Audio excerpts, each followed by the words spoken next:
On August 2, 2011, President Obama signed into law the Budget Control Act. 5 years later, it's worth reflecting on how it came into existence and what it has meant for the U.S. military.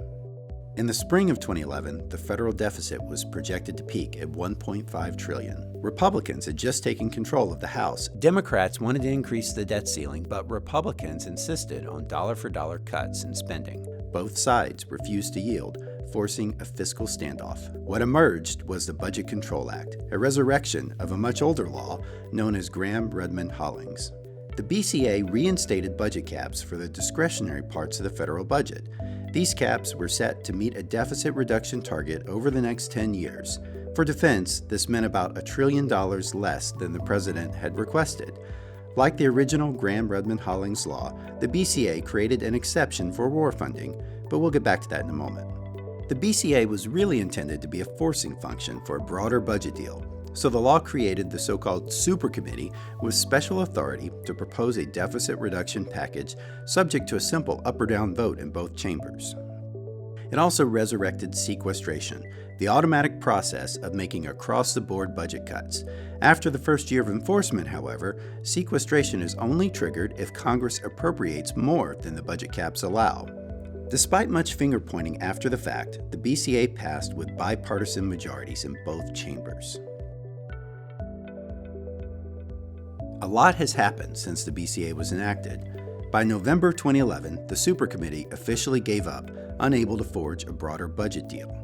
Throughout 2012, defense leaders repeatedly warned about the consequences of the cuts imposed by the BCA, but steadfastly refused to plan for it. And now the wolf's at the door.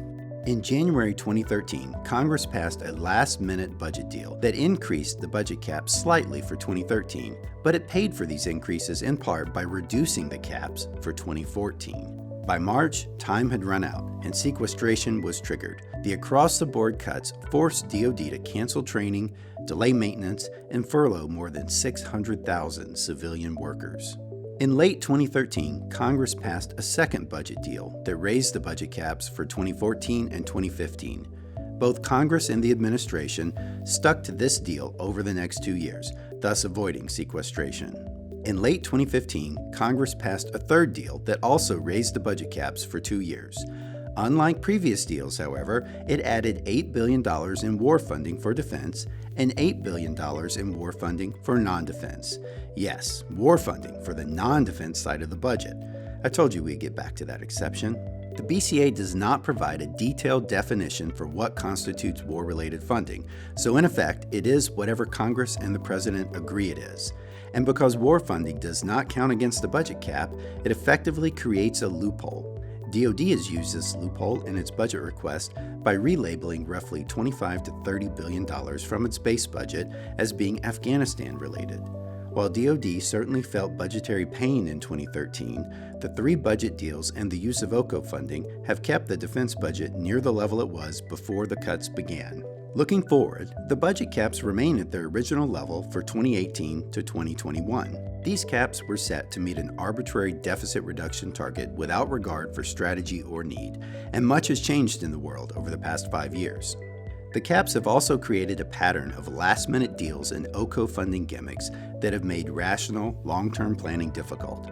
To break out of this pattern, the next administration will need to strike a long-term budget deal, or else the last 5 years of the BCA could be a lot like the first 5.